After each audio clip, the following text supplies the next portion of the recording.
Action in the Yendi constituency. What has caused all of this confusion and uproar? Some delegates and supporters want the election nullified. Let's find out exactly why this is the case. Christopher, hello, good morning to you. Good morning. Thank you so much for joining us on the program. Hope you're well this morning. I'm doing good by the grace of God. Yourself? I'm doing fantastic. The fallouts from the NPP primaries, a lot for you and I to discuss. What exactly is happening in the Yendi constituency?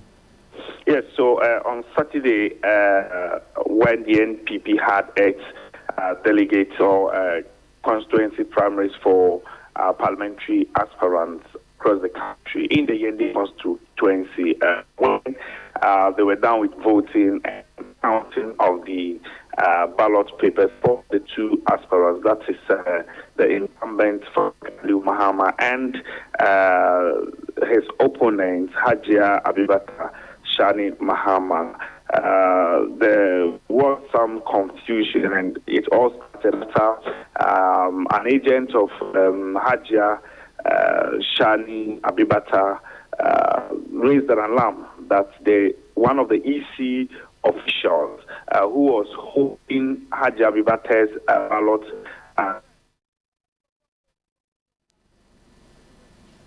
3FM 92.7 Urban Lifestyle. Other EC officials went to the guy, and when he removed his jacket, they saw that there were actually some ballot papers in the jacket, and also someone, while they were trying to address a particular matter, another person whose identity is yet to be known sneaked into the counting arena and dumped ballot papers that are believed for Farouk Ali Mahama. In fact, they were actually printed. They were printed on his portion of the ballot paper. So the whole issue became aggravated, and the whole became messy. So the other supporters of Abibata started tearing the ballot papers that were on the table and being counted. So it became messy, and so the counting process stalled, and they had to move the ballot box, including the ballot papers, to the Yendi Municipal Police Station. So that was what happened on Saturday. Okay, and we did see some footage of what you are describing, what looked like a scuffle, some ballot papers being ripped up, and confusion here and there. What happens now? Because both parties on Saturday seemingly announced themselves as the winners. What happens going forward? Yes, so after the ballot papers were sent to the police station, the regional executives who were there to monitor the election, including one national executive, the third vice chairman, Alhaji Masawood Osman, was also in Yendi. So they went inside to have a meeting with Abibata and co, but Abibata and team, they left the meeting. And so the third vice chairman, together with the regional executives, after over 4 hours of staying in that room, came out and announced Farouk Ali Mahama as the winner of the election. In fact, I must put on record that the announcement was not done by any EC official. It was done by the third national vice chairman and with the regional executives. Now, since then, both camps have been on the alert. Each of them, in fact, yesterday Abibata spoke, and she said that she actually won the election. That's right. She actually won the election, and as it stands now, so long as Farouk is also claiming to have won the election, it means that Yendi constituency has no parliamentary candidate, and she also called a bluff of the announcement made by the third vice chairman. So as it stands now, the camps are to have won the... Apologies, Christopher, we're losing you a little bit. Can you reposition for us so we can hear you clearly, please? Yes, so can you hear me now? Okay, much better. Okay, so as it stands now, the two of them are all claiming to have won the Saturday elections, and in fact, there is some form of tension between these two camps, and so we are hoping that by today or tomorrow, the national executives will have been done with their reports and take a decision on Yendi, because the whole situation is taking a different trend now. When you say it's taking a different trend now, have you observed any clashes so far, or has it been an exchange of words so far? Yes, so at the election center, yes, we saw some clashes, and since yesterday, in fact, if you are a known Abibata supporter, you cannot cross to where Farouk lives. And if you're a known Farouk supporter, it is difficult for you to go to the other side, because their comments that they are making are very, very serious. To the extent that they are even threatening each other. So it's very serious. The security situation in Yendi as we speak, police are ensuring that this does not escalate, because already Yendi is just coming out from such a situation, and so they will want to protect the peace and stability of Yendi. That's right. Because I was going to ask, how does that feed into the bigger picture? It's been quite tense in the area. So you say security is present. They're taking note of what is currently transpiring.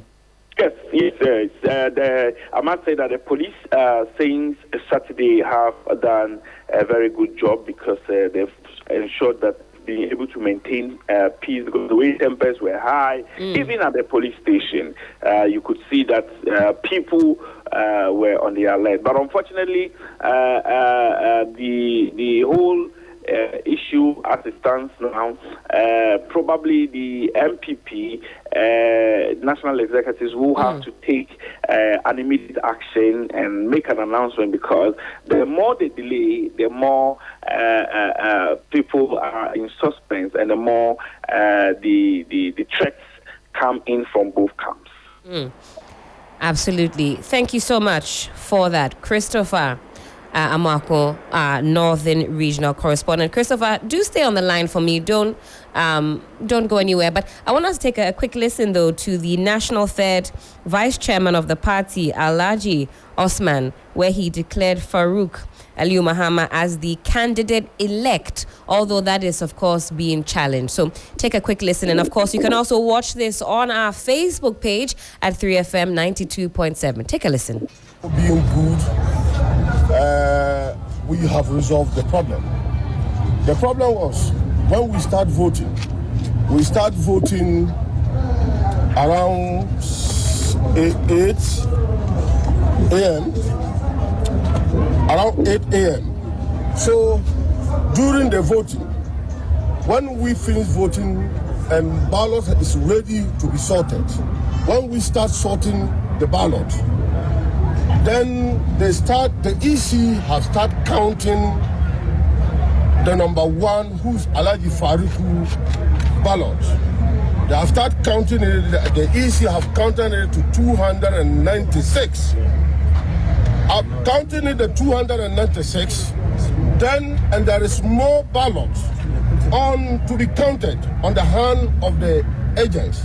So then that we have seen a known person came inside the inside the perimeter and just start destructing everything there. Beating the EC, has beat the EC mercilessly. But according to the EC, for now, the only valid vote that has been counted by the EC is 296, which is Alhaji Farouk 1, which has been counted by the EC. Per the EC calculation, the ballot, then 296 ballot with some of the same ballot which is uncounted, and it is with in the hand of the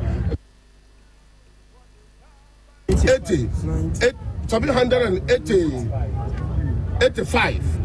So clearly, based on this resource and based on this counted based on this ballot that has been counted by EC and the ridiculous attitude that has been shown by the other partner or the unknown person who came and destroyed everything, which the police people are on course to investigate, and the person will be arrested and come to book. So the EC has, we didn't even find the EC. All the ECs have run away.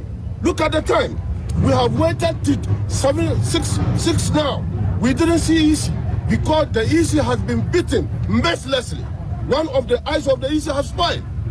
So, and therefore, based on this result that we had, and counted by the EC, we have declared Alhaji Faruku, the new patriotic party, led by Alhaji Masaudu Osman, the national third vice chairman, with the regional chairman, Chairman Samba.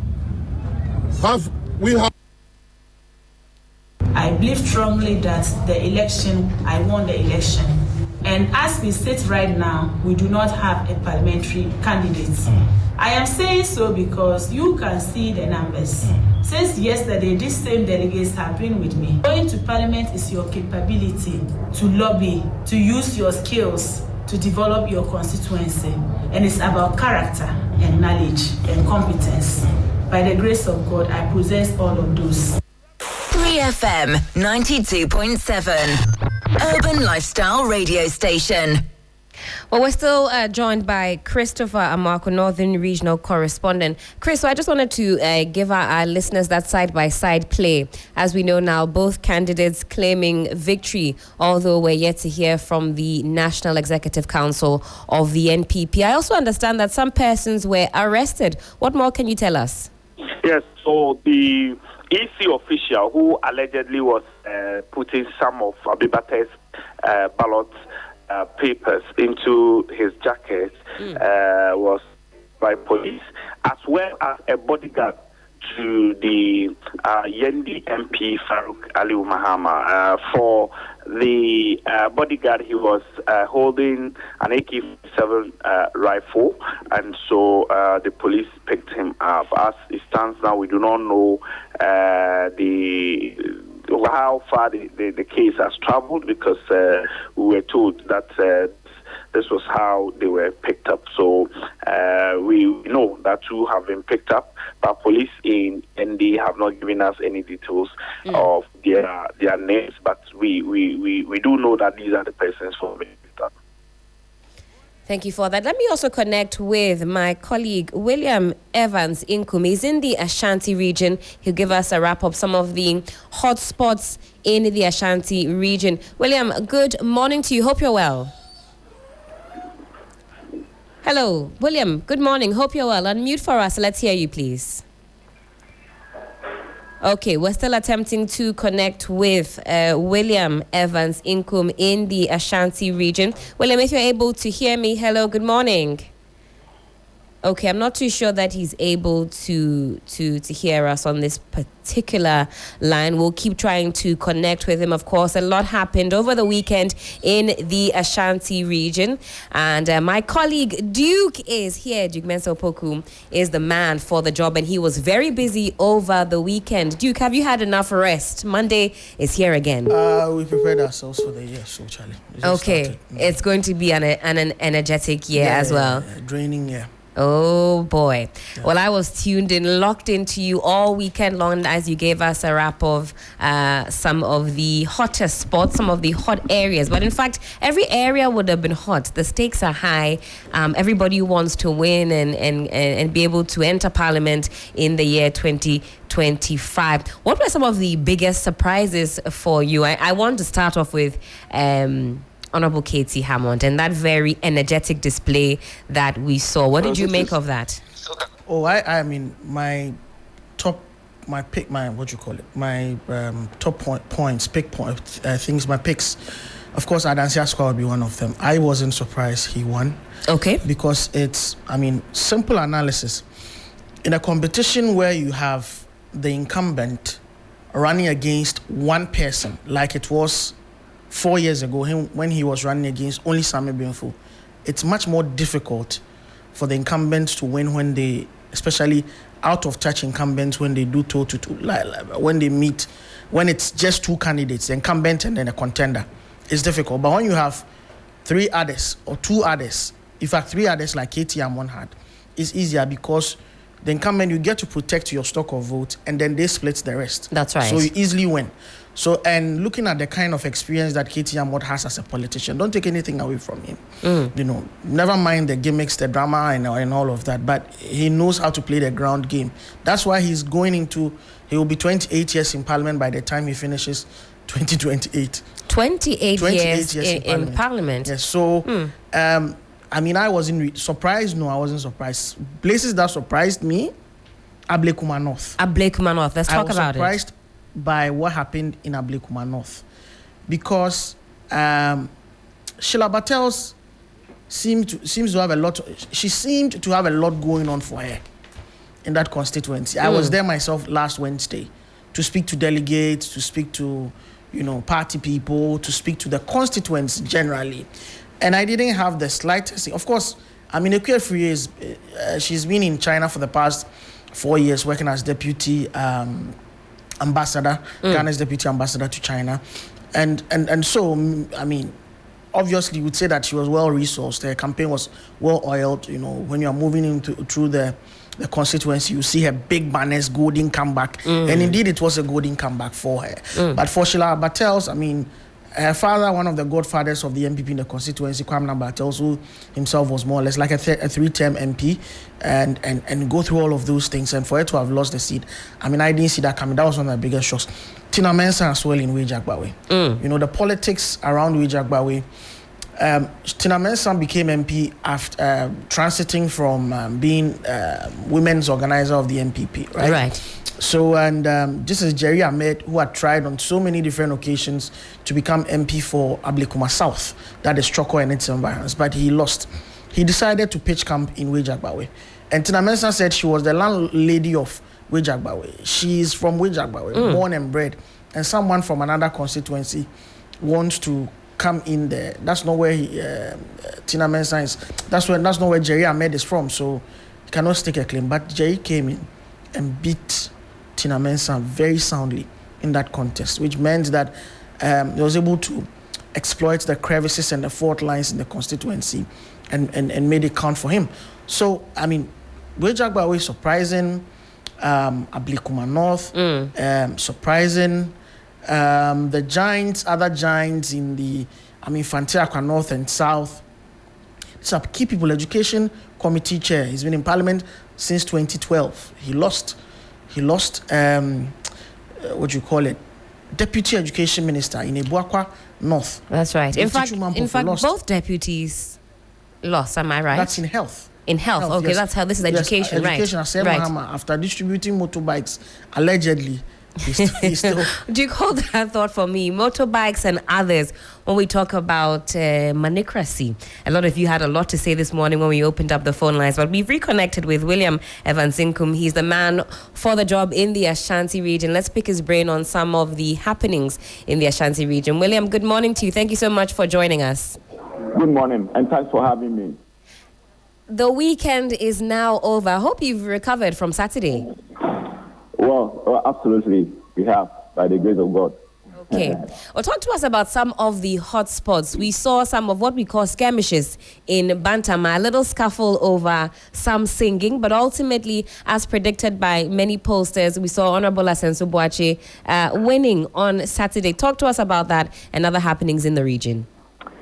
Well, absolutely. So, many had thought that it was going to be a close call as far as that particular contest was concerned, but eventually Asenso Boache emerged as the winner, and not just only winning, but winning by a landslide. So that was a remarkable victory for him. Right after polls, there was some swift reconciliation. I saw Raf Kwame Fukue Japan walked to Asenso Boache even before the last ballot to be counted. So realizing that, well, Asenso Boache has taken a commanding lead, he went to him, embraced him, and also congratulate him. That was very remarkable. Of course, he said he was committed to working with Asenso Boache to ensure that Bantama and garner the needed votes for the NPP come 2024. Asantebuache, in his reaction, also welcomed that gesture and said his arms were open to at least embrace every single person to ensuring that NPP also maximize his gains as far as the Bantama constituency is concerned. Then, of course, we move to Adanse Asqua.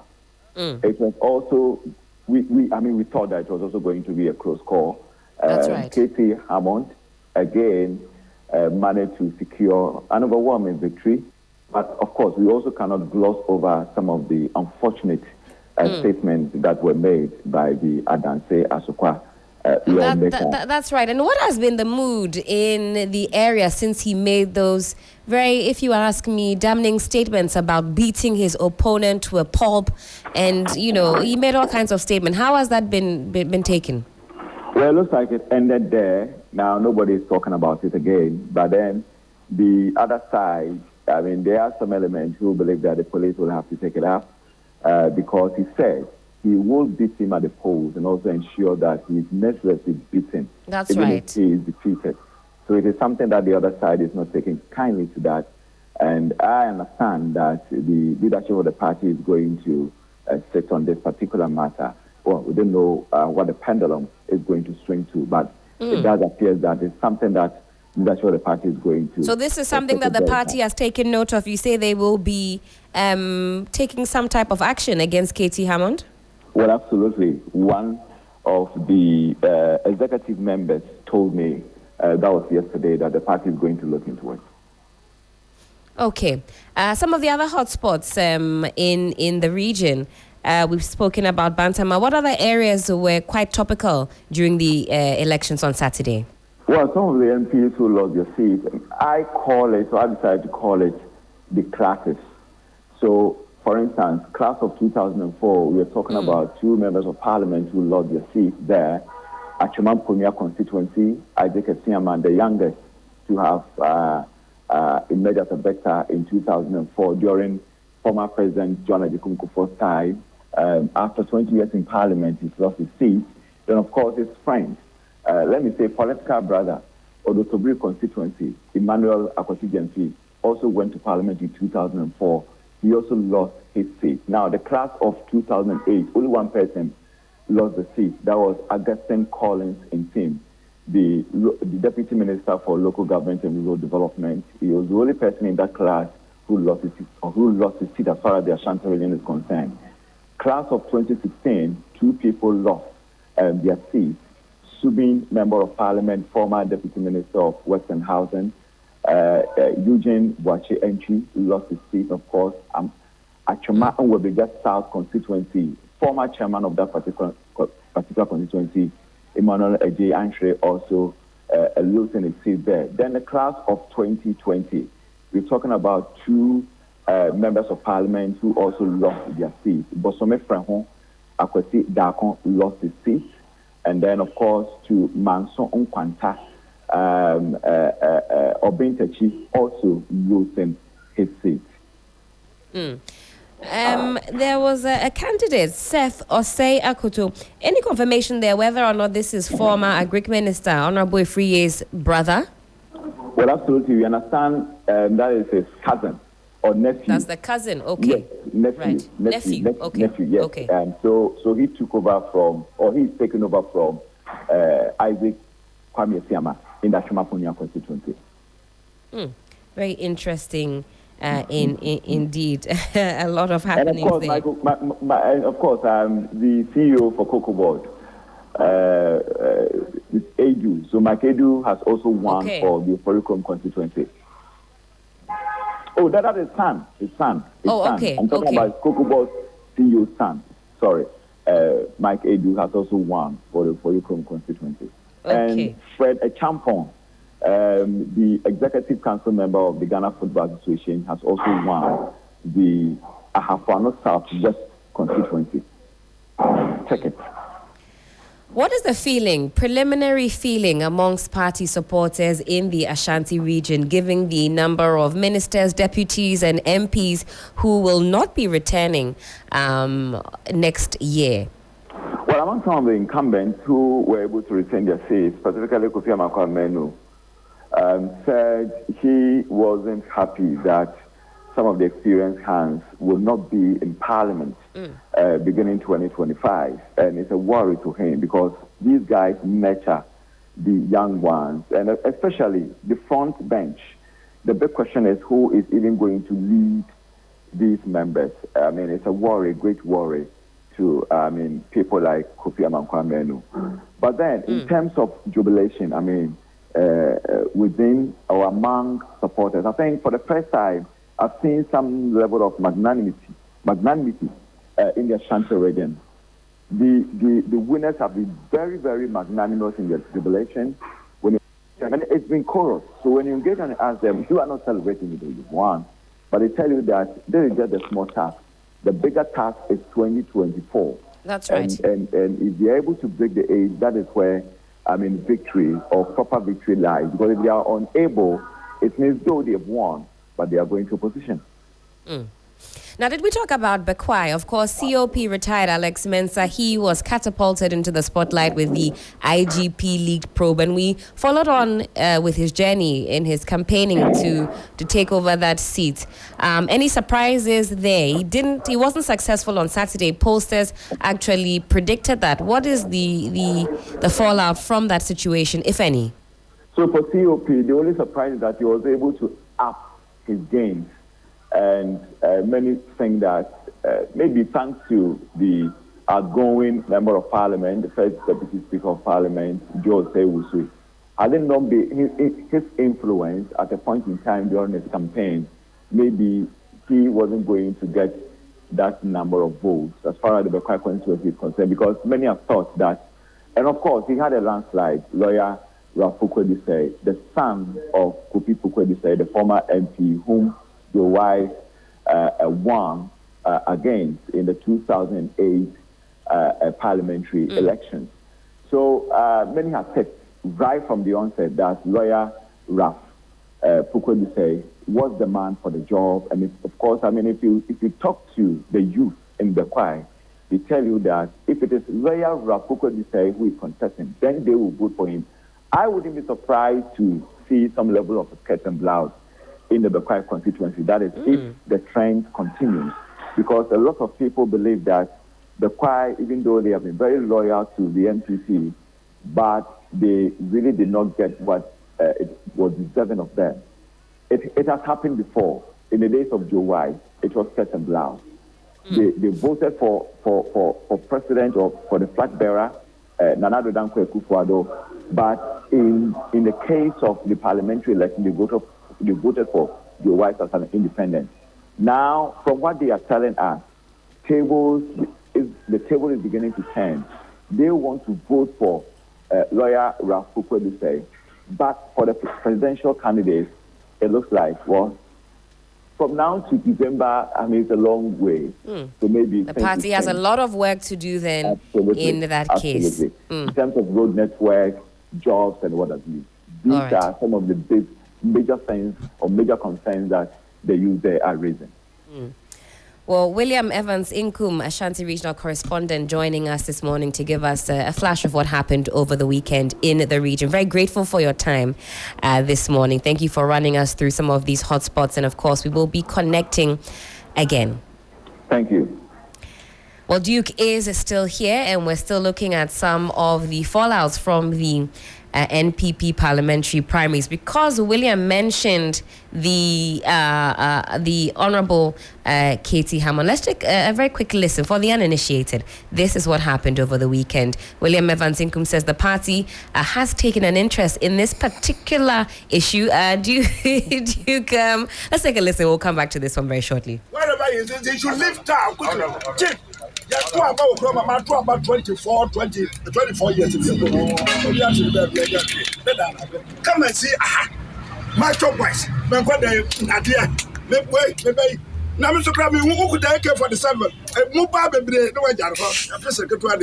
Now we are making a say that. Duke, what's going to happen after this? Are you convinced that the party is actually interested in this particular outburst? How Wontumi deals with it is the regional chairman. Sami Benfo is closely associated with him. And Interesting. So I don't know how Wontumi is going to deal with this, but I mean, he has his own Amon issues to deal with today because we've seen him hearty and healthy over the weekend. So he should be making his way. But whatever the case is, I think Katie Amon should he's the elderly chap. He's the much more experienced chap. He should extend the olive branch to the other party and ensure that Asiaskwa has peace going into the next election. Yes, that's what I would say. Okay. But I have, as usual, my 5 observations. All right. Yes. Let me get my pen out. This is one to note. I hang on to Duke's words very carefully. My 5 observations. Number 1 observation, parliamentary actions have consequences. Parliamentary actions have consequences. The clear case, if we were to be a thesis topic, we would say the case of Adwoa Safo.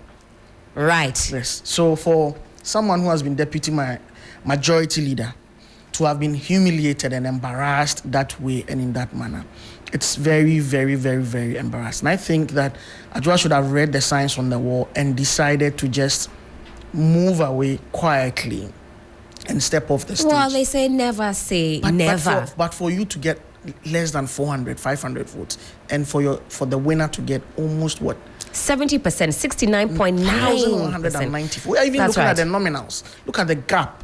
Almost 700 In fact, then Duke, let me ask you this question because I was having this debate with Sixtus, my producer, this morning during the news review. Is it a case of Michael Quay Jr. winning or Adwoa Safo losing? It's Adwoa Safo losing. It's even with this huge margin. Yes, Adwoa Safo losing. People were. I mean, the delegates said it after the election that what the president couldn't do, what NPP leaders couldn't do, the delegates of Dom Kwabinya have done. And what Parliament couldn't do. Because they were all exasperated and very disappointed with Adwoa's behavior, going away without. And then you come back distributing yogurts and running to the home market as if it's all El Dorado and people will forgive you. Well, do you permit me just 20 seconds and get a feel of what the delegates did or said after Adwoa Safo's loss? In fact, this is my constituency. Take a listen.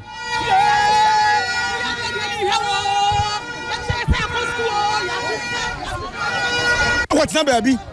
What's the baby? Oh, I jump on his head. I jump on his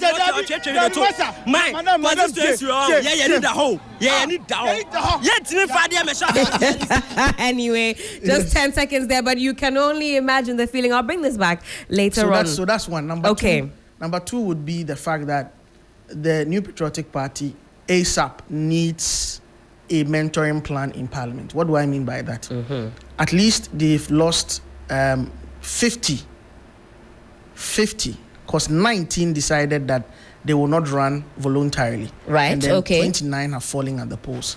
So 48 MPs will not be returning to Parliament. This at least includes 10 ministers and deputies, 7 committee chair and their deputies or vice chair. So 48 MPs from the NPP side will not be returning to Parliament. And you say that the NPP must fill this gap with some type of mentoring plan. For the next 1 year. Let those who are leaving, pick people within the current crop, the next generation, and mentor them. Transfer as much as possible skills and experience to them before they leave in 2025. Number 3, we need an immediate or an urgent national roundtable on monocracy.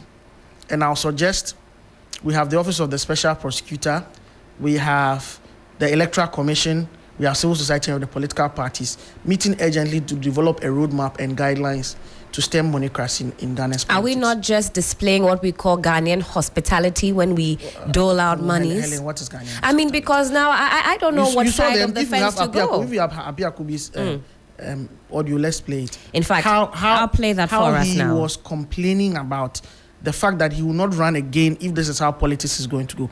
Fridges, television sets, branded motorcycles, half plots of land. The one who won in Amasaman. Right. He was promising half plots. Apparently, he's a real estate mogul, so he was promising half plots to each delegate, and he beats the incumbent mercilessly or at the polls, not one-on-one fisticuffs. So for me, we need to have an urgent national conversation about it. Yeah. The political parties, Electoral Commission, Office of the Special Prosecutor, civil society needs to come around the table and develop a roadmap that will be implemented to stem monocracy. It's part. Yes. Number 4. Let's take a quick listen then, just before we do that, because even for the experienced hands, they say they are being priced out of Parliament. Absolutely. Parliament because it's an expensive venture. 30 seconds of Andy Apiakubi, Honourable. the monetization that is coming into politics is making politics unattractive. And I tell you, and I sound this warning, if this is the way we are going to go all out, next time I will not be competing, because it's not worth spending all this kind of money and not getting anything back. It's not worth spending this kind of money. It is too expensive. Yes. Okay. Number 4. The face of the NPP is changing, and that is good news. What I mean by that is that, I mean, if you 10 years ago, if you compare NPP and NDC, members of parliament, the NDC had many more younger faces, young people than the NPP. NPP is always seen as the party of the older people, the mature people, follow the queue, conservative party before you get your bid. But if you look at the results, I mean, young men in their late 30s, early 40s getting into parliament. Look at Amasaman, Gloria Uso, who beat Trouble, Moses Enim, Mike Ledu, the young guy who's coming into parliament from Oforikrom. You have Nana Asafweje, who is coming in from what do you call it? Bosome Freho. You have a lot of young people who've won the ticket. If you add the likes of Samuel Okoboy, who is making a comeback, the likes of Alex Blankson, Afenyomak, and all the others who are already in parliament, you see that there's a generational shift towards young people in the NPP. And for me, that is good, because we need to encourage a lot more young people in their active ages where they are not brain dead. Their brains are active to employ their brains and their energies, creative energies, into developing the country. Number 5, very, very interesting. For the very first time, we may have a husband and wife in parliament. Let's talk about that. For the very first time, we may have a husband and wife. Although we have co-parents. No, we at the moment, yes, we have co-parents there. And we have brothers. Brothers, yes, we do. And what do you call it? Samuel. Yes, and Samuel. Yes. But we may have a married couple. Interesting. In the next parliament. Who are these people? Okankwe North member of parliament is Nana Amma Dukura Eje Isiama, who is candidate for NPP in Okankwe North. He's currently MP for Equiapim North, but we know he's moved camp to Okankwe North. And then his husband, her husband, the famous Charles Bisu. Okay. Charles Bisu won in Esikado Ketan. That's right. So if Esikado Ketan is a safe seat for the NPP. So if he wins, he gets into parliament, and the wife also manages to beat the woman in Teresa Uni, then we'll have husband and wife in parliament. Interesting. Very interesting. That's my 5 observations. All right. Well, hopefully we can read more about said observations. Duke Mensa Opoku on our parliamentary desk there, and he was hard at work on Saturday, giving us a breakdown, giving us a feel of what was going on ground.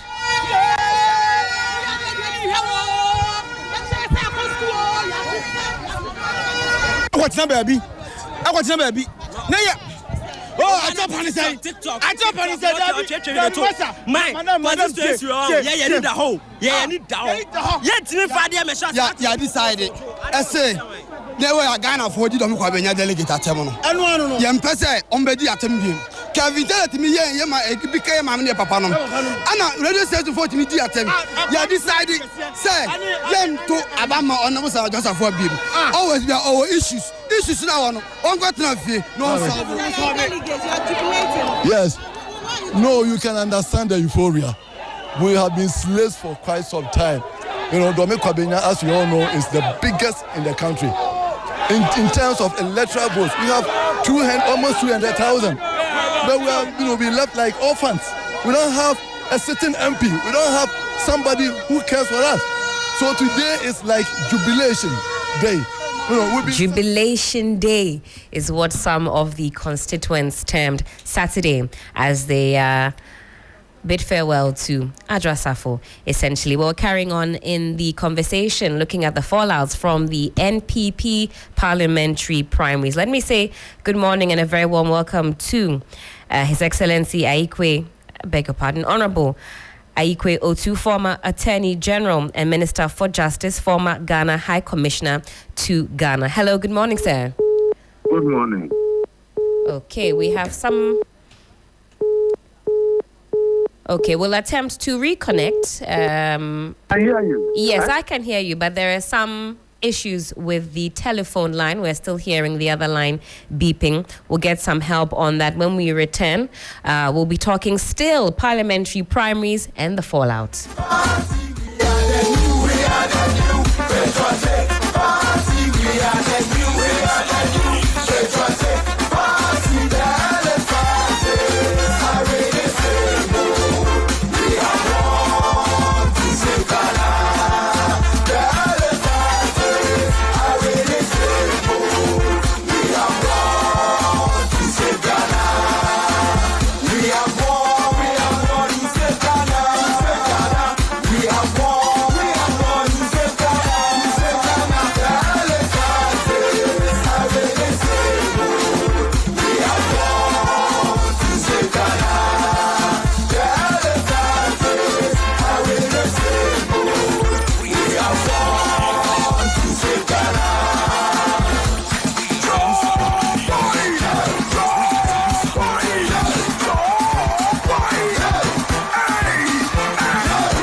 Do keep your thoughts coming on the socials, in particular on Facebook, where we're streaming, also streaming on X at 3FM 92.7. Messages coming in thick and fast. We'll read some of those before we bid you farewell. The hashtag we're using, hashtag 3FM Sunrise.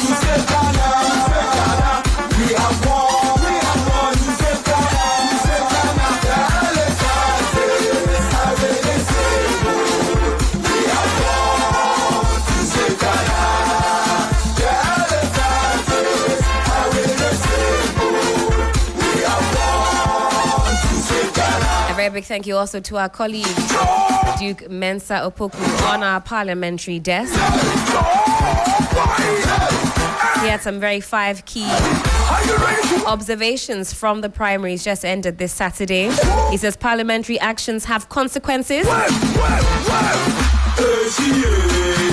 Speaking specifically to the Ajwa Safo issue. He also says that the NPP party must put together some type of mentoring plan.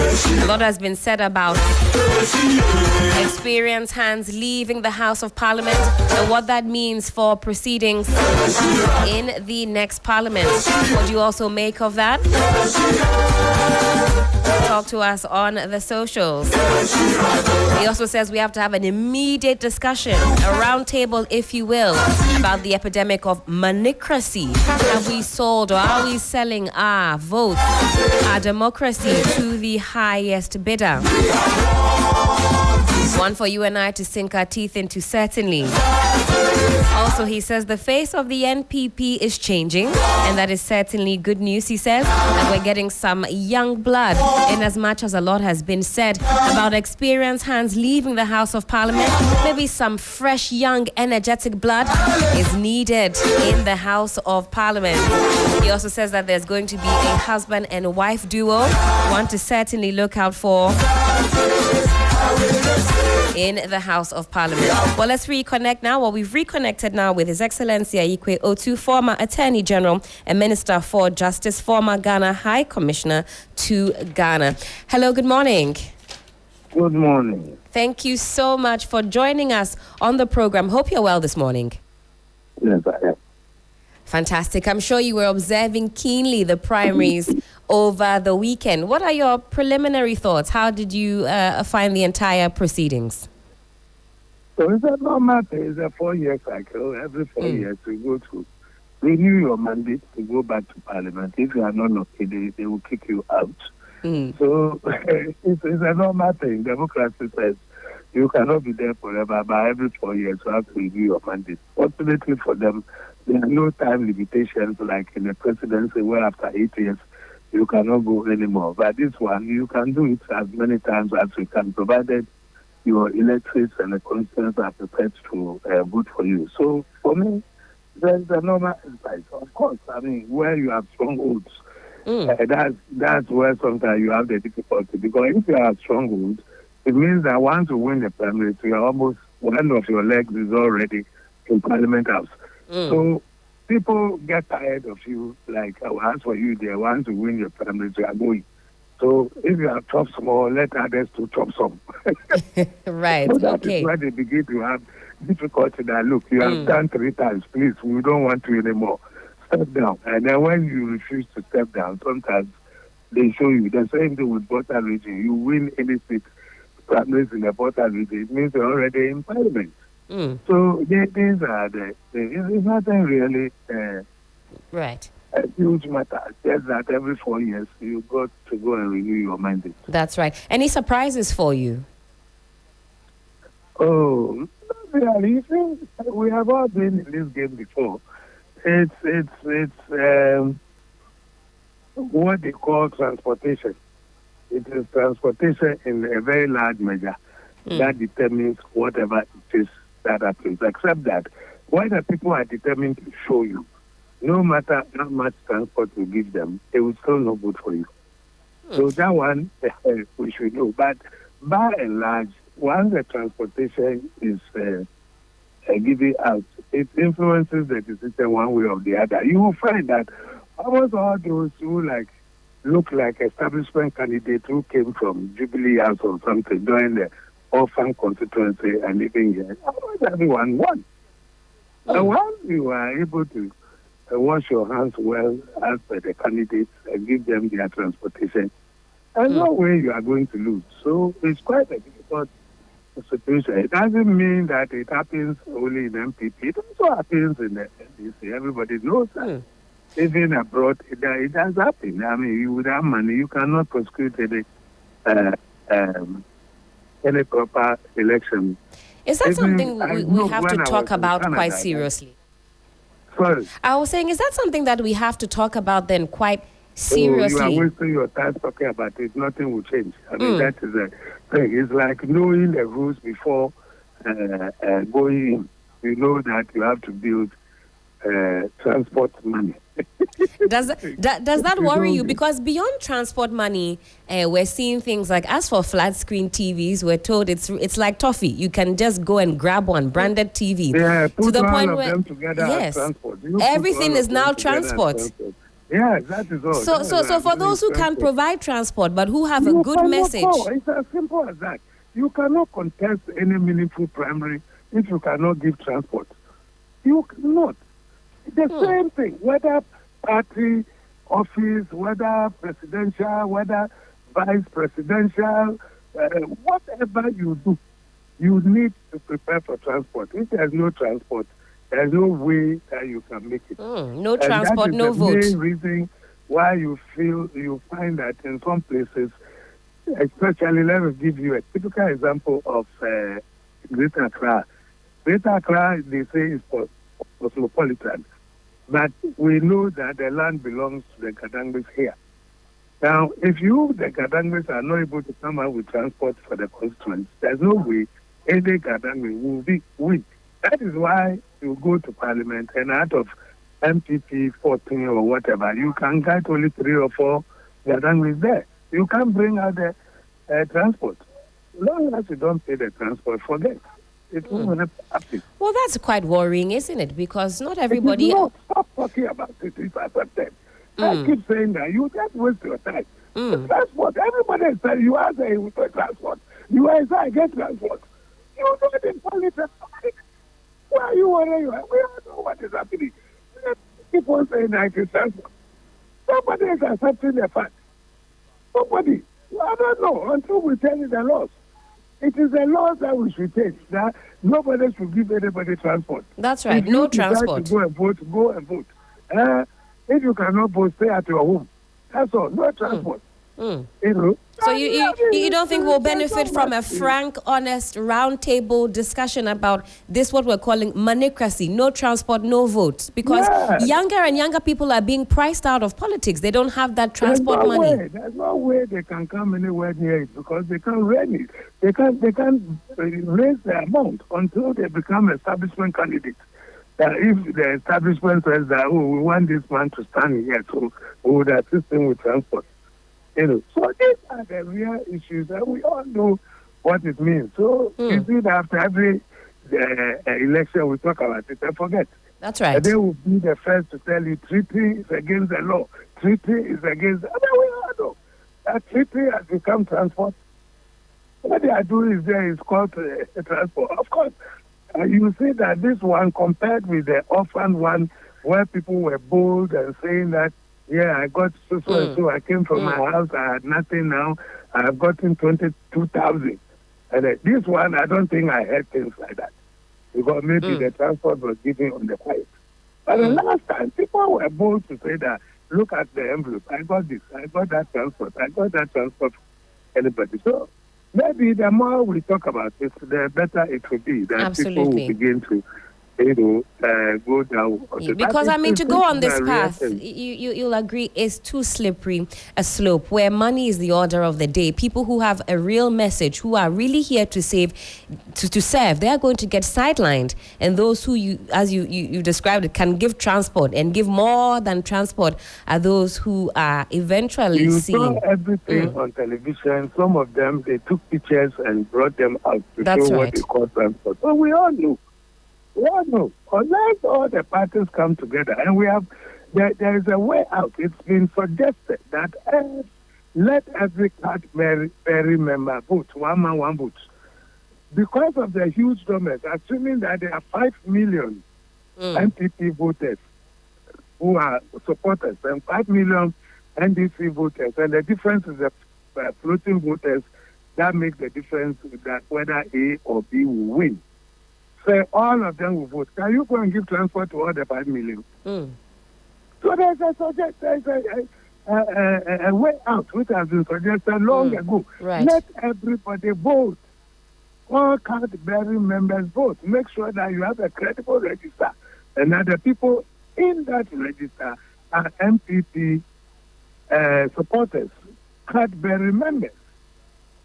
And that one too has not been, really followed. Look, in America, some of the primaries, and both independent Democrats, Republicans go and vote for the primary because they say at the end of the day, the person is going to become the president of our nation. He's not going to become president of the Republicans. So let everybody even go and decide who can be voted. So it's not that there isn't a way. There is. Someone said it. That one man, one vote. Let everybody go and vote. With a huge numbers, nobody can give anybody transport. And that will end the matter. Until all the parties come together to follow that path, this thing will continue to hunt all of us. That's right. And we see this across the board. But I wanted to also ask about experienced members of parliament who've decided to exit the House of Parliament, some 19 on the NPP side, and also following the NPP primary, some 28 NPP MPs fell, if you will, in the primary. So a whole lot of MPs who will not be returning with that wealth of experience. A lot has been made about that. What are your views on this? Well, it is not a big deal. Everybody goes to Parliament at a point. But then as they continue to learn the ropes, they also become older people and experienced. So it's not a big deal. There are still some old hands there who should be able to direct the younger ones or the newer ones who are coming. I don't think it should be any big deal. The lawmaking, apart from the debate on the floor, I mean, we are parliamentary draftsmen who will help them with how to draft the laws and all that. It will be well. I mean, EP mentions were there for years before you saw Sam George. What hasn't Sam George done differently? You see yourself, there is a younger man, he came, took up for the youth mentor, he performed. So it shouldn't be. I mean, don't we have those who go to sit there who don't even talk at all? They only make the numbers. That's right. They are always there. What do you want to contribution do they make? They don't make any contribution. Because the way the thing is structured, you have the front benches and the back benches. That's it right. is the front benches that you see. The back benches are also there who do their work quietly in what we call the committee work. When they go to committees, everybody is heard. When you come to the floor of the house, there's the front benches and a few people who the speaker would recognize and say, I recognize this man, can you make a contribution? Otherwise, you don't need everybody to talk. So it shouldn't be a problem at all. It is nothing. They stop worrying their head about experienced people and everything. There are still some people there who have been there. Some are going 4 times now. That's right. I mean, speaking of which, Katie Hammond been there for 24 years and a renewed mandate for another 4 years. So it'll be 28 years that he will be in there. What do you make of his very energetic outburst during the weekend?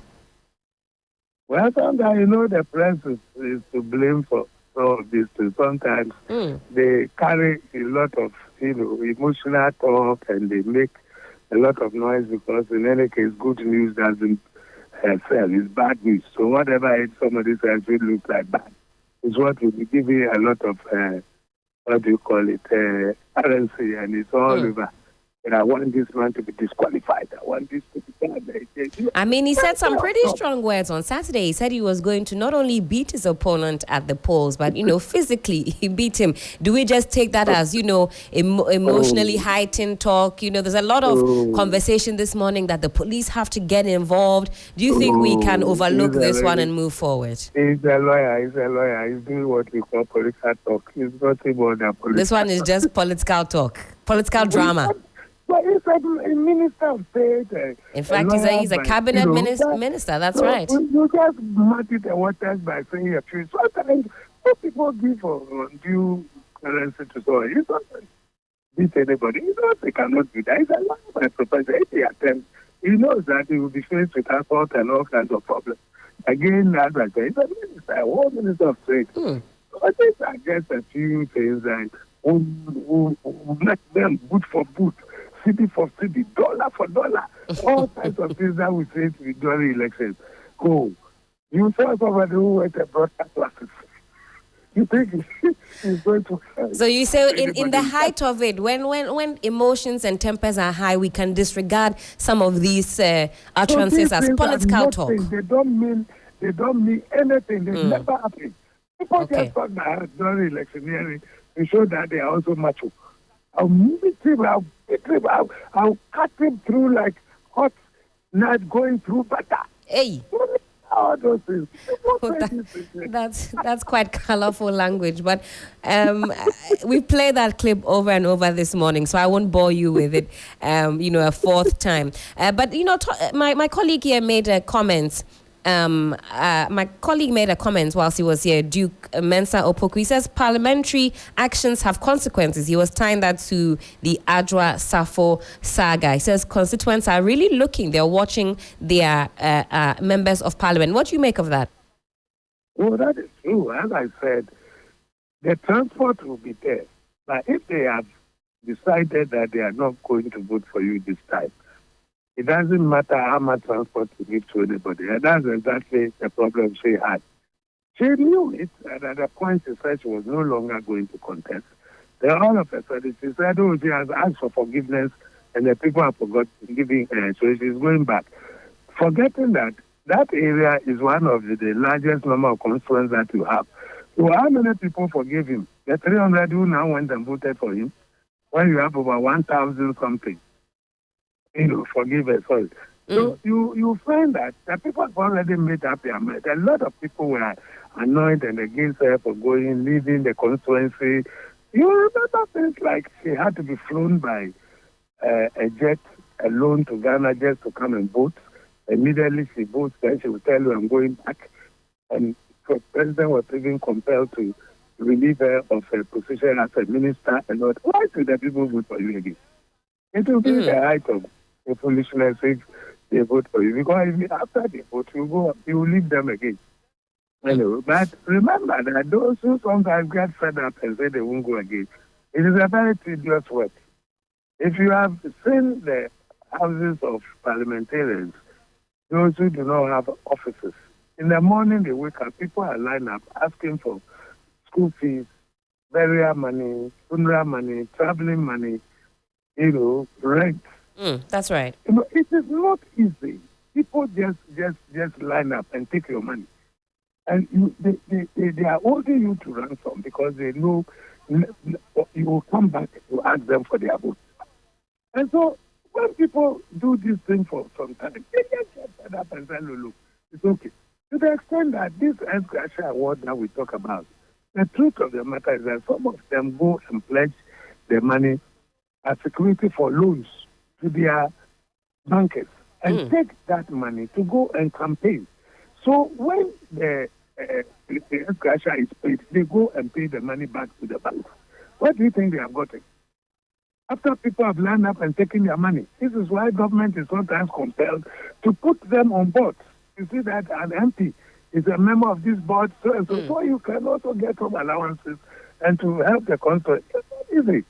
So, I've done it for some time. Just decide, I want to look, as a practicing lawyer, I'll go and work from Monday to Friday. On Saturday morning, they know that I'm going to work, so Mondays to Friday, nobody will come here. Saturday morning, before you wake up, from 6 o'clock, they start lining up. Everybody coming to tell you a story why you should give money. I'm told sometimes it looks like a consulting room in a hospital. People have lined up, they go in one by one. It's not, there are women who are complaining about fibroids. Me, I have fibroids, and I need money to go and do operation. So I'm telling you, it's a very, very tedious work for people to get through. So clearly, when they get somewhere, they say, look, I've had enough. Thank you very much. I will not do this anymore. It's not like they are getting much. After what? They give them loans to buy their cars. At the end of the day, the monies are taken away from their salaries and all that. You see, it is they who go in for this four-wheel business. And again, they will tell you that because the roads are not good, when they have a four-wheel, it makes it easier for them to travel to their constituencies. That's right. And constituencies, and that is why they like the four wheels. So, really, I'm telling you, if you know what the MPs go through, it's not something that anybody will want to be there every day. In fact, Honorable Andiapia Kubi has been speaking. He says that many people are worse off after going into Parliament. He says it's a very expensive venture. Very expensive thing. You try it. Once you declare. And I don't know how the constituents or the delegates have found a very, subtle way of collecting money. Immediately you declare, they come to you that they are supporting you. Then the next thing, Honorable, my father is dead, though. I need money to go and do funeral. Honorable, my wife has delivered. I need money for, adoring. Oh, Honorable, my child is going to school and we have to pay. I'm telling you, the amount of money. I want scholarship. So and so. Look, this I just got a WhatsApp message from somebody. 5 individuals had gone to him who have not been placed anywhere for the SHS placement. 5. And he thought quickly that he should come to me. So he sent everything to me. And I said, okay, I'll do it. At the end of the day, I was able to place all the 5. All the 5 for him. These are the kind of things we do as politicians on the quiet. It's not easy. So it's not something that people will love to do for. What they get somewhere, they get tired. So new people put together and let them be trained. Absolutely. Well, time check, it is some 20 minutes past the hour of 9. You're still live here on 3FM Sunrise on 3FM 92.7. We're talking about the NPP primaries that took place over the weekend on Saturday. We're talking about some of the highlights from the weekend. We've got on the line His Excellency Ayikwe Otu, former Attorney General and Minister for Justice. But let's add some more voices to this conversation. Professor Professor Samuel Edujemfi is a political scientist from KNUST. He joins us now. Prof, hello, good morning to you. Good morning, my sister. Thank you so much for joining us. Hope you're well this morning. Very well, my sister. We're talking about the fallout from the NPP primaries, the winners, the losers, and some of the shockers. Of course, we can't talk about the primaries without talking about money. My colleague, Duke Mensah-Opoku, was here, and he says we need an immediate national conversation on what he terms manicracy. In fact, a lot of us call it manicracy, vote buying. From where you sit, what do you think should be the case? We're just also engaging His Excellency Yaikwe Otu, who says that if we're not ready to be frank and bring everybody to the table, this conversation will go absolutely nowhere. Thanks, my sister. Mine is political history, and I'm grateful to also listen in on the rich history and knowledge of His Excellency, our Honorable Yaikwe Otu, for the great work done so far and contribution to humanity in Ghana. I am worried, right? And over time, it has become the case that without money as an enabler, these politicians, several of them with good intentions, might not be able to push or pursue their political ambitions. With even the altruistic sense, they might still not be able to make the kind of gains they want to make because they might not have the money to buy votes or to navigate their path going forward.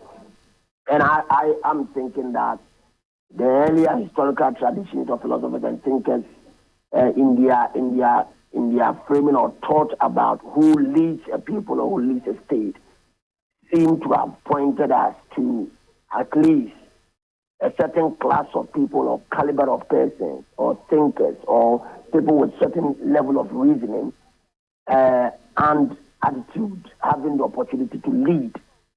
And so I'm thinking that in all spheres of our society, we have to be, if you like, apart from monicracy, let's also say technocratic in our orientation, that people with some expertise and knowledge would be given the opportunity from time to time to serve the purpose of this country, but also people who are concerned about the ethics, the morality that would govern our society. Laws are there to guide us, to ensure that we conduct ourselves well. But you have individuals who at heart are generally good people and have the country and their people at heart. They will not think about personal gains and coming to power by any means necessary, especially through, vote buying and influencing the democratic system negatively through the use of influence peddling and money and all that. So fundamentally, it's a crisis, it's a challenge.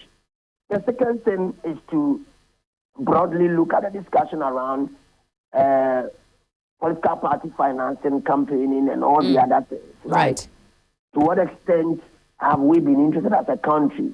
Where do these politicians get their monies from? Because it seems to me that we are not interested how much they spend. And some few field work we did somewhere in Kumasi, and I will not mention the constituency. These kingmakers, if you like, right, said, as for the money, we will take it because it's part of the process. After all, we also know today that they refer to that season as their cocoa season. That's right. So, but why can't we be interested in how much these candidates are paying, these contestants, how much they are paying, how much they are spending, so that there is some openness in terms of accountability. Because it's still, Prof, still shrouded in some secrecy. If you ask candidates, they'll tell you, oh, this is just Ghanaian hospitality at work. I was merely providing breakfast. I was merely providing transport. That is sort of the euphemism that we're using now. They are buying votes. No, they are buying votes. They are buying it broad daylight. They are buying votes. This is nothing like take this for breakfast, take this for transport. No, all of these are inducement, I believe. They are buying votes. They are drawing the attention to the fact that you have to come and vote for me. That is why I'm doing that. Has it ever come to you that, yes, I mean, MPs will do so many things in their constituency, like the kind of history and rich information we've learned this morning, right? However, the truth of the matter is that it is because he's an MP. It is because you want to be retained as an MP, and so on and so forth. So fundamentally, what is driving the provision of breakfast, the provision of transport, the giving of money for TNT and all that is a way of instigating them, or if you like, encouraging them to look at the other direction also when going to the polls. So Prof, not to slight tackle you, then from what I'm gathering is that this lamenting of how expensive it is to be an MP really is self-induced, because now everybody wants to provide breakfast, wants to splash money because they know that come 4 years they'll be seeking a mandate. So this is a self-inflicted pain. Exactly the case, because if we all agree that there must be transparency and also would work with the electoral laws, right, certain things should be monitored, and the state actors who are supposed to be in charge of this would make sure that these people follow, through the process and ensure that they are not buying votes in any form or manner. And secondly, if they are able to ensure that these candidates are able to present their budget, present how much they are spending, what they have spent to the populace, it will help us to have a better dialogue nationally, to be able to understand what is really happening. Because if by the time you go into the primaries and out of the primaries, you might have spent over 1 million Ghana cedis, over 2 million Ghana cedis, over 3 million Ghana cedis, and some of these persons are ordinary teachers. Some of these persons are ordinary university lecturers like myself. And if they own businesses, how much are they, making out of their businesses? But even if they are sponsors or those who are funding them, how much did they contribute to their kitty? For several of them, when even they lose the primary, it's just terrible if you come across them. Because for some of them, it's like they aim at hitting a jackpot and they lost everything in the course of the process. It's a thief. Once you become a parliamentarian, you have some fortune coming to you.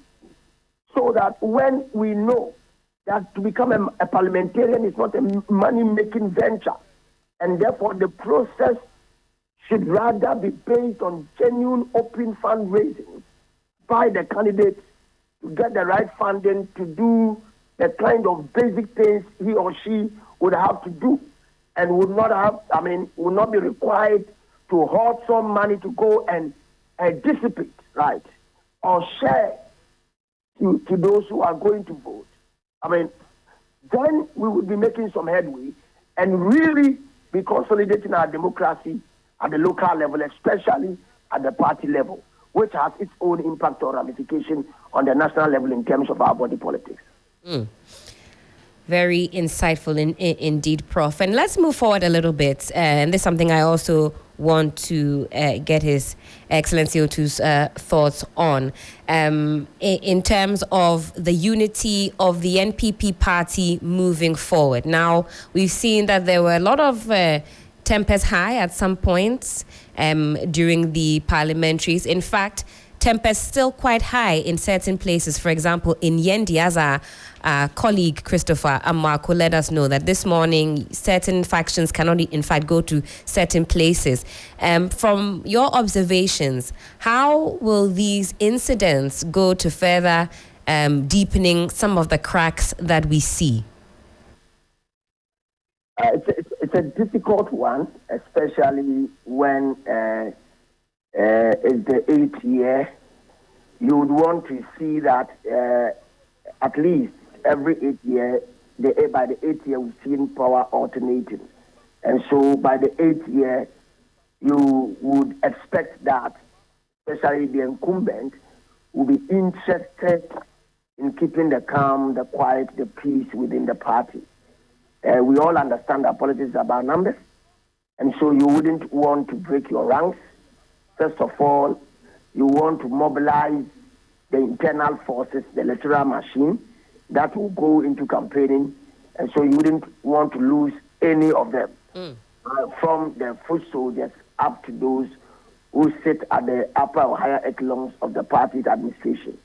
And so at every level, at the local, district level and all that, through the ranks, you'd want to see that there is that unity.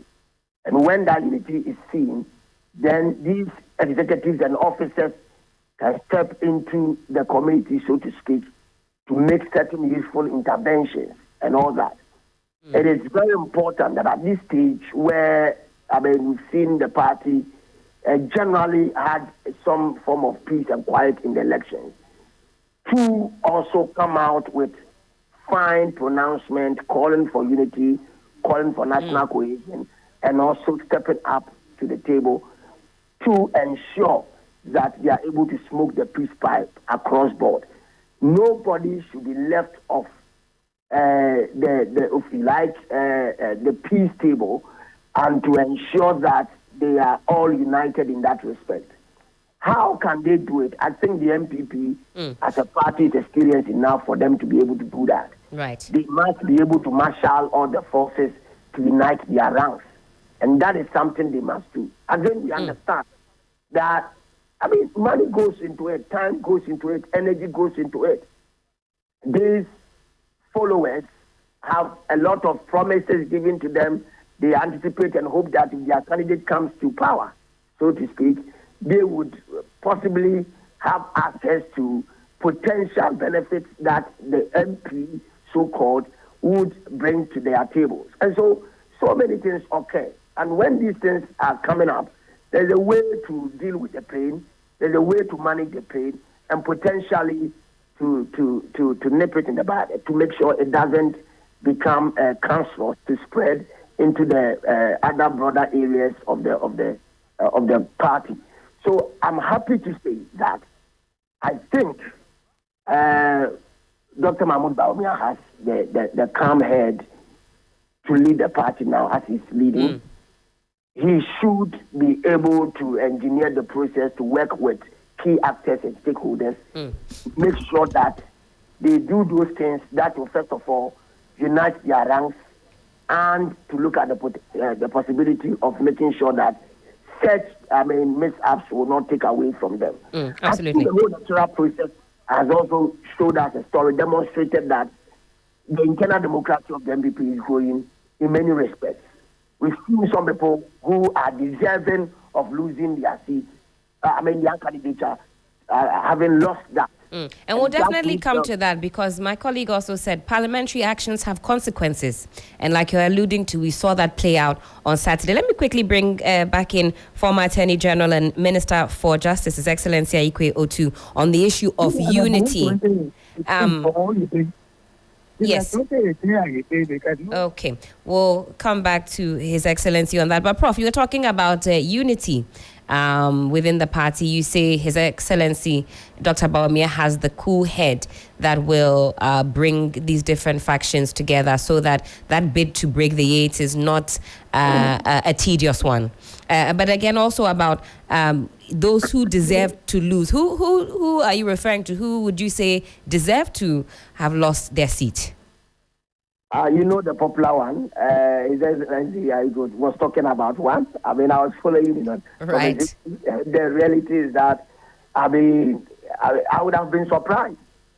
I would have been surprised to say, if she were retained. How would I have perceived of her constituents and those in that constituency who are members of the NPP, that, if you had had opportunity to be retained?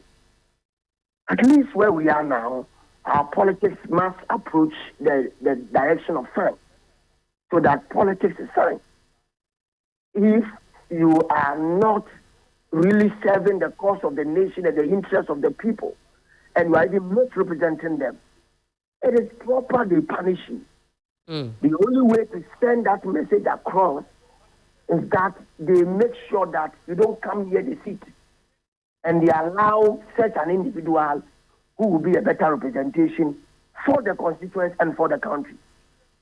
The second thing is that I am looking forward to even a more keen or competitive election in that constituency against the NDC. You mean come either December 7th or November 7th, yes, whatever date that might be? Yes, yes. Right. And in that respect, you want a candidate who is not, if you like, slightly soiled within the political sphere.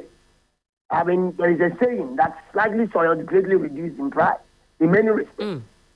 So, if election is signed and people are looking for better representation, then the NPP owes itself that duty of care, for a better word of the right word, to make sure that it is representing itself well. And such self-introspection, self-purging will lead to the birthing of a new system. And that system will jettison any other which does not, push for a right representation. And for me, I see that happen in that constituency. And for many who were observing, actually, they were not surprised, just gauging the temperature and the mood following the Saturday primaries in the Dom Kwabenya constituency when our reporters went round. In fact, the constituents were jubilating Adra Safo's loss. It is important, may I say, today I'm saluting our father and senior, His Excellency. We are talking about him and all that because I had to salute him because I've admired, followed, and listened, right? The point is that to build a state and to build any country, you need the best. I've said it earlier, you need the best of the brains. Not only that, the best of the people and those who are the best at heart. That's right. Who are willing to serve the cause of the country. And as the younger generation, we are looking up to the future, which will be better than our seniors came to meet and what they have bequeathed to us. Right. Let's reconnect now with His Excellency Aikwe Otu, and as he's also still on the phone line with us. We're talking about unity within the party and breaking the eight. How easy or how difficult is that going to be for the NPP? We've held elections from about 1992-3. That's right. And we've learned that they are always clutch during the electioneering campaign. So the first thing we do always to set up a reconciliation committee. Okay. And let them go around to talk to the losers and the winners, especially their supporters. The losers and the winners may not have difficulty, but their supporters, especially the losers' supporters, are the trouble. That look, because they didn't allow a man to win or a woman to win, they are going to make it impossible for him to win the general elections. Now, if you don't talk to them and bring them together, now the party is bigger and larger than anybody. So they should look at the party rather than the individual who has won and the rest.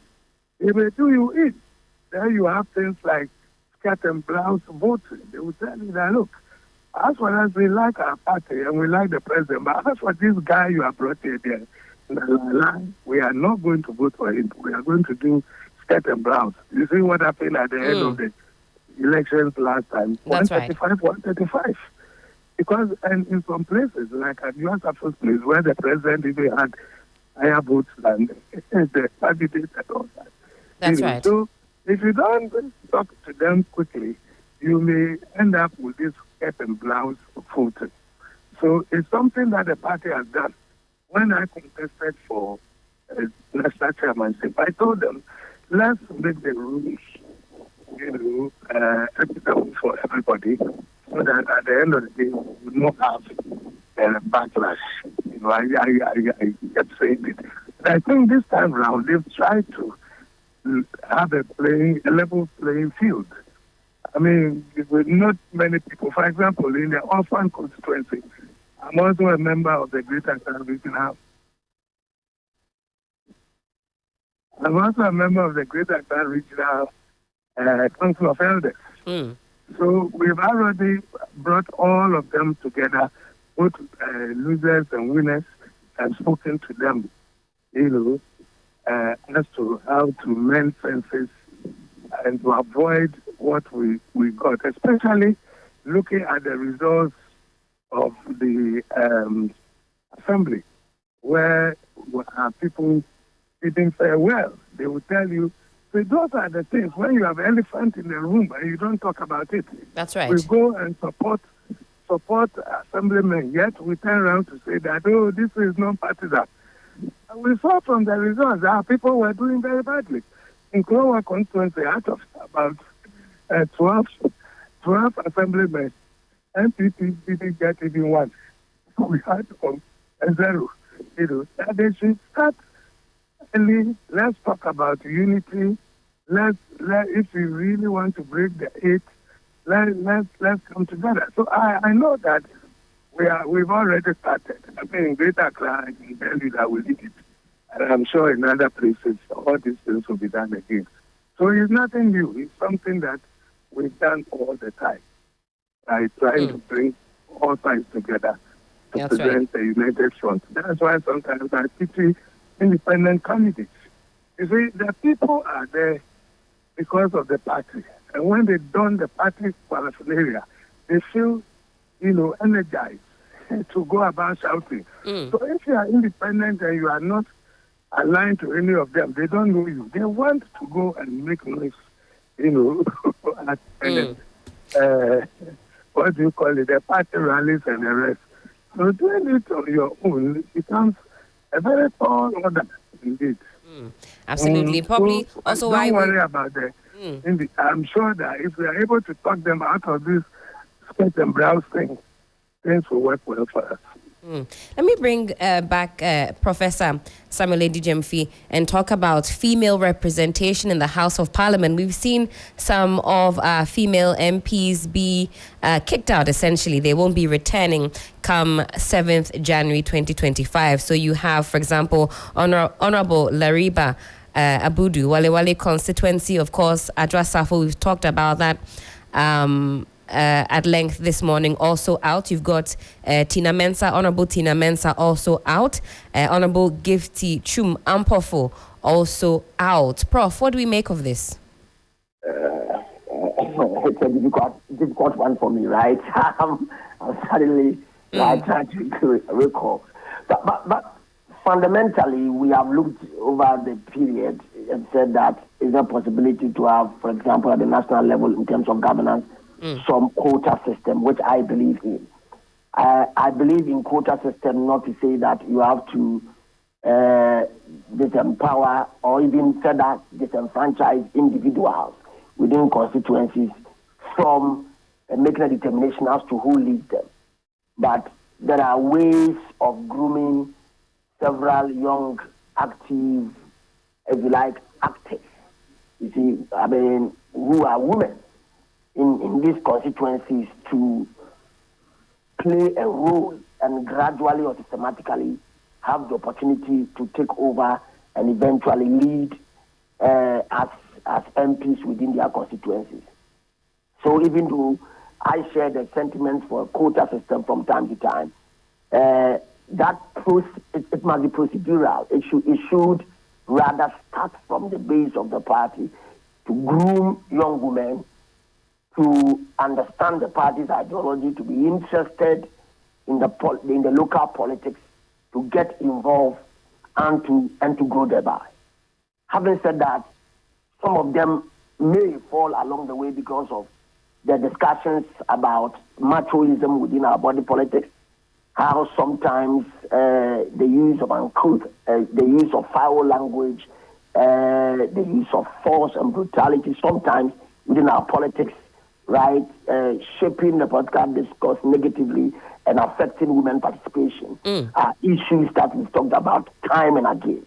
However, we've seen the resilience and the commitment of our women in terms of forcing to have equal representation, or better still, to have some fair representation in Parliament and other walks of life.